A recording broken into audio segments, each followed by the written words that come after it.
കൊച്ചി കിടക്കുന്ന നമ്മൾക്ക് എന്തിനാണ് ഹോർമൂസ് കടലിടുക്കിനെ കുറിച്ച് അറിഞ്ഞിരിക്കണമെന്ന് വല്ലപ്പോഴും ആലോചിച്ചിട്ട് വന്നിട്ടുണ്ടോ? പക്ഷെ ഇപ്പോഴിതാ നമ്മളും കൊച്ചി കിടക്കുന്ന ഞാനായാലും കേരളത്തിൻ്റെ എങ്ങനെയോ ഉള്ള നിങ്ങളായാലും ഹോർമൂസ് കടലിടുക്കിനെ കുറിച്ച് അറിഞ്ഞിരിക്കേണ്ടതായിട്ട് വരുന്നു. വേറൊന്നും കൊണ്ടല്ല, നമ്മളുടെ ഭൂരിഭാഗം ഇന്ധനങ്ങളും വരുന്നത് ഹോർമൂസ് കടലിടുക്ക് വഴിയാണ്. നമുക്കുണ്ട് ഇതുപോലൊരു ചെറിയ കടലിടുക്ക്.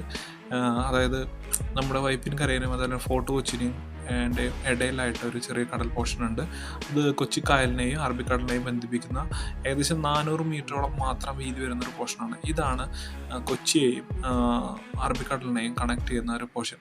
ഇതുവഴിയാണ് നമ്മുടെ പൂർവികരായിട്ടുള്ള ആളുകൾ ജീവിച്ചിരിക്കുമ്പോൾ ബ്രിട്ടീഷുകാരായാലും പോർച്ചുഗീസുകാരായാലും ഡച്ചുകാരായാലും കൊച്ചി കാണാൻ വന്നതും കൊച്ചിയിൽ കച്ചവടം ചെയ്യുന്നതും എല്ലാം.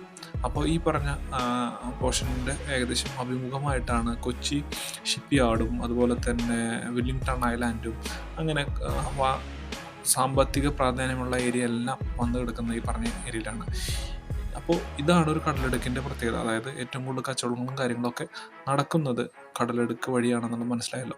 അപ്പോൾ ഇതുപോലെ തന്നെ ഒരു കടലിടുക്കാണ് സ്ട്രൈറ്റ് ഓഫ് ഹോർമൂസ് എന്ന് പറയുന്ന ഹോർമൂസ് കടലിടുക്ക് എന്ന് പറയുന്നത്. ഏകദേശം ഹോർമൂസ് കടലിടുക്കിൻ്റെ സ്ഥാനം എന്ന് പറയുന്നത് ഇറാൻ്റെയും അതുപോലെ തന്നെ യുണൈറ്റഡ് അറബ് എമിറേറ്റ്സിൻ്റെയും ഇടയിലായിട്ട് വരുന്ന പോർഷനാണ്. ഇത് വെറും 37 കിലോമീറ്റർ മാത്രമാണ് ഇതിൻ്റെ വീതി എന്ന് പറയുന്നത്. ആക്ച്വലി കപ്പൽപാത ഇതിലും വളരെ കുറവാണ്. ഏകദേശം 9 കിലോമീറ്ററോളം മാത്രമാണ്. കപ്പൽപാത എന്ന് പറഞ്ഞാൽ ഉദ്ദേശിക്കുന്നത് വെച്ച് കഴിഞ്ഞാൽ ആഴം കൂടിയ ഭാഗം ആണ്. ഏകദേശം 9 കിലോമീറ്ററോളം മാത്രമാണ് വീതിയുള്ളൂ. അപ്പോൾ ഈ ഇടയിൽ കൂടെ വേണം കപ്പലുകൾ പോകാൻ വേണ്ടിയിട്ട്.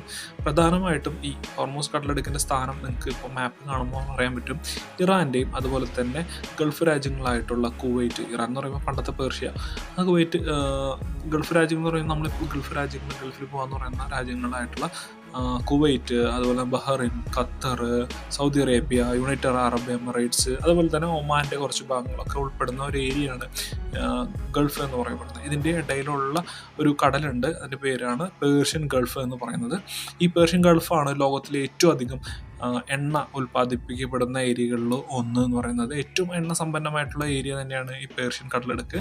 ഇവിടെ നിന്ന് തന്നെയാണ് നമുക്ക് ലോകത്തിന് വേണ്ട ഏകദേശം 40% LNG ആയാലും LPG ആയാലും അതുപോലെ തന്നെ പെട്രോളിയത്തിൻ്റെ ക്രൂഡ് ഓയിലായാലും എല്ലാം വരുന്നത് ഈ പറഞ്ഞ പോർഷനിൽ നിന്നാണ്.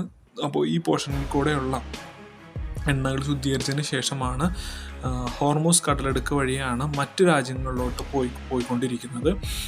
പ്രധാനമായിട്ടും എടുത്തു പറയേണ്ട കാര്യം എന്ന് വെച്ച് കഴിഞ്ഞാൽ നമ്മളുടെ ഇന്ത്യയിലോട്ടൊക്കെ വരണമെന്നുണ്ടെങ്കിൽ ഏറ്റവും പോകേണ്ട ഒരു പോർഷൻ ഈ ഹോർമൂസ് കടലിടുക്കാണ്. ഈ കടലിടുക്കിൻ്റെ ഇടുങ്ങിയ പോർഷനിലൂടെയാണ് ഇന്ത്യൻ മഹാസമുദ്രത്തിലോട്ട് വരുന്നത്. അപ്പോൾ നിങ്ങൾക്ക് ഇത് കാണാൻ പറ്റും, മാപ്പിൽ കാണാൻ പറ്റും. നമ്മളിപ്പോൾ ബഹ്റൈനും ഖത്തറൊക്കെ ഉൾപ്പെടുന്ന ഏരിയ, അതുപോലെ യുണൈറ്റഡ് അറബ് എമിറേറ്റ്സും ഉൾപ്പെടുന്ന ഈ ഏരിയ.